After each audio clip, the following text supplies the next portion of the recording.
8ನೇ ತರಗತಿ ಕನ್ನಡ ಪಠ್ಯ ಪೂರಕ ಅಧ್ಯಯನ 1 ಸಾರ್ಥಕ ಪ್ರಶ್ನೋತ್ತರಗಳು. ಕೃತಿಕಾರರ ಪರಿಚಯ. ದಿನಕರ ದೇಸಾಯಿ. ಕಾಲ 1909ರಲ್ಲಿ ಇವರು ಜನಿಸಿದರು. ಸ್ಥಳ ಉತ್ತರ ಕನ್ನಡ ಜಿಲ್ಲೆಯ ಅಂಕೋಲಾ ತಾಲೂಕಿನ ಅಲಗೆರೆ. ಕೃತಿಗಳು ಹೂಗೊಂಚಲು, ತರುಣರ ದಸರೆ, ಕಡಲ ಕನ್ನಡ, ದಿನಕರನ ಚೌಪದಿ, ನಾಕಂಡ ಪಡುವಣ ಮುಂತಾದವು. ಪ್ರಶಸ್ತಿ ಕರ್ನಾಟಕ ಸಾಹಿತ್ಯ ಅಕಾಡೆಮಿ ಪುರಸ್ಕಾರ. ಕೊಟ್ಟಿರುವ ಪ್ರಶ್ನೆಗಳಿಗೆ ಉತ್ತರಿಸಿ. ಪ್ರಶ್ನೆ 1. ಗಾಳಿಯಲ್ಲಿ ಬೂದಿಯನ್ನು ತೂರಿದಾಗ ಎಲ್ಲಿ ಬೀಳುತ್ತದೆ? ಉತ್ತರ: ಗಾಳಿಯಲ್ಲಿ ಬೂದಿಯನ್ನು ತೂರಿದಾಗ ಭತ್ತ ಬೆಳೆಯುವಲ್ಲಿ ಬೀಳುತ್ತದೆ. ಪ್ರಶ್ನೆ 2. ಬೂದಿಯನ್ನು ಹೊಳೆಯಲ್ಲಿ ಹರಿಯಬಿಟ್ಟಾಗ ಯಾರಿಗೆ ಸಿಗುತ್ತದೆ? ಉತ್ತರ: ಬೂದಿಯನ್ನು ಹೊಳೆಯಲ್ಲಿ ಹರಿಯಬಿಟ್ಟಾಗ ಮೀನಿಗೆ ಸಿಗುತ್ತದೆ.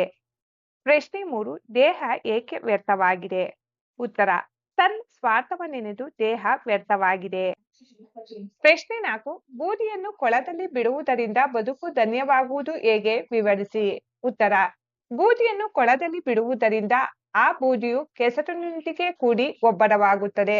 ಇದರಿಂದ ಕಮಲದ ಗಿಡವು ಚೆನ್ನಾಗಿ ಬೆಳೆದು ಹೆಚ್ಚು ಹೂಗಳನ್ನು ಬಿಡುತ್ತದೆ. ಈ ಮೂಲಕ ಹುಟ್ಟು ಸಾವಿನ ನಡುವಿನ ಬದುಕು ಧನ್ಯವಾಗುವುದೆಂದು ಕವಿ ಹೇಳಿದ್ದಾರೆ. ಪ್ರಶ್ನೆ 5.